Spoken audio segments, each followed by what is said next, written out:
The three presidential candidates start their election campaigns.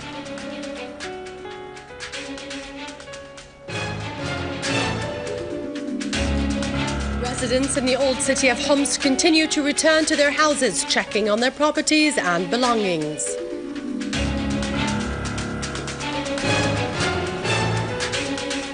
Head of the Turkish Bar Association embarrasses Erdogan during a large meeting by criticizing the policies of his corrupt government.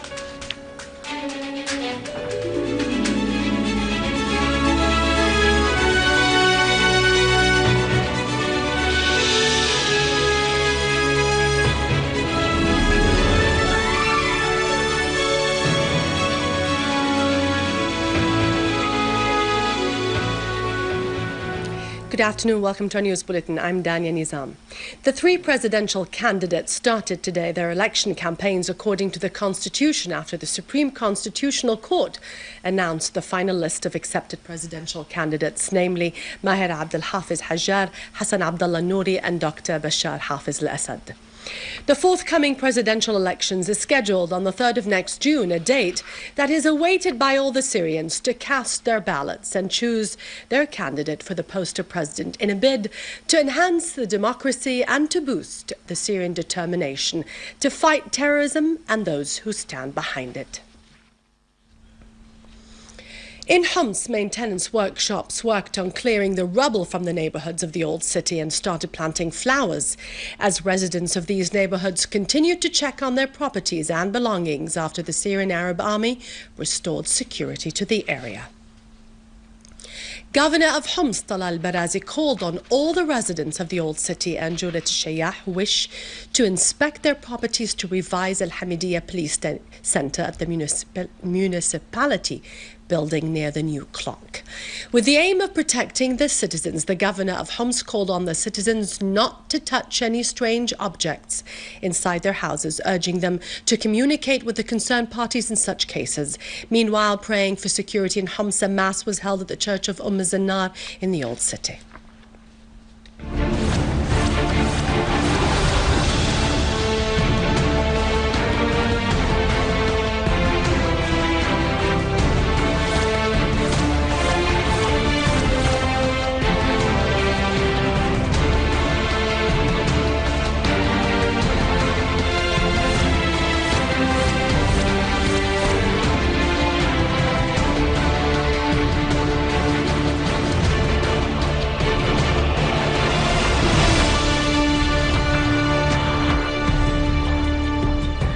In Damascus countryside, the Syrian Arab Army units eliminated several armed terrorist groups. Most of their members are non-Syrians, including the Chechen Qadiriya Sheikh Bakir, the Turkish Lawrence al-Bashqati in al-Mleha farms and near al-Ghaida bridge, as well as in Ain Terma.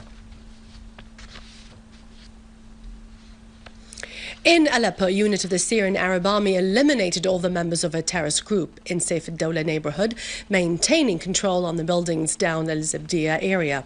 Other Syrian Arab Army units repelled attacks by terrorist groups coming from the side of Al-Krum, north of Al-Aziziyya village, killing most of the terrorists and injuring the rest and destroying their weapons and ammunition.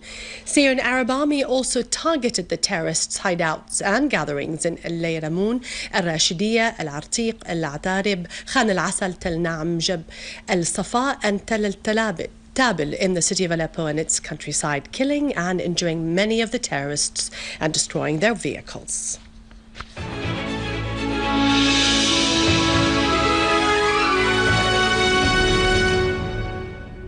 In Iraq, armed men assassinated 20 soldiers they kidnapped earlier to the north of the country.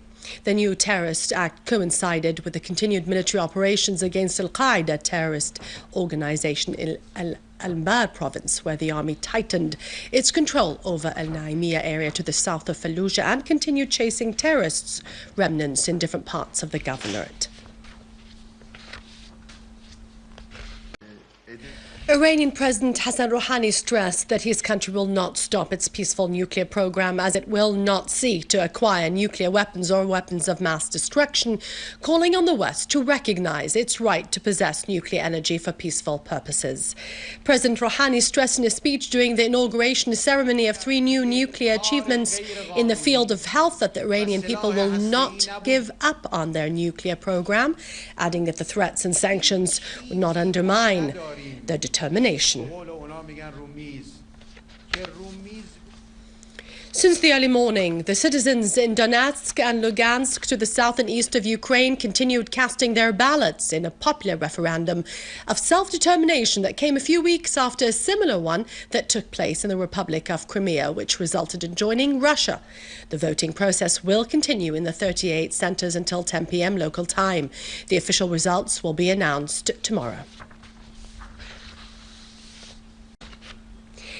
In Turkey, head of the Bar Association lashed out at Erdogan in front of a large crowd of officials in the hall room of the Turkish State Council. But as usual, Erdogan answered by describing him as he describes all those who criticize his policies as mercenaries and terrorists. Güzel bir şey söylüyorum Sayın Başbakan. Neyi yanlış söyledim Sayın Başbakan? Burada çok yapıcı bir konuşma.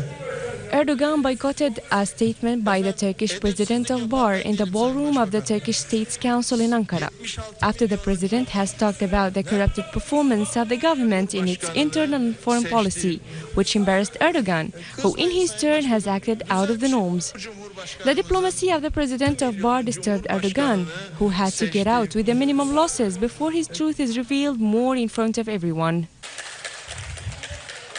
When Erdogan ran away of the ballroom, the president of Bar stated to the media that Erdogan's boycott to his statement in an uncivilized way is such an insult to the Bar Association as well as the Turkish constitution, which is not surprising by Erdogan.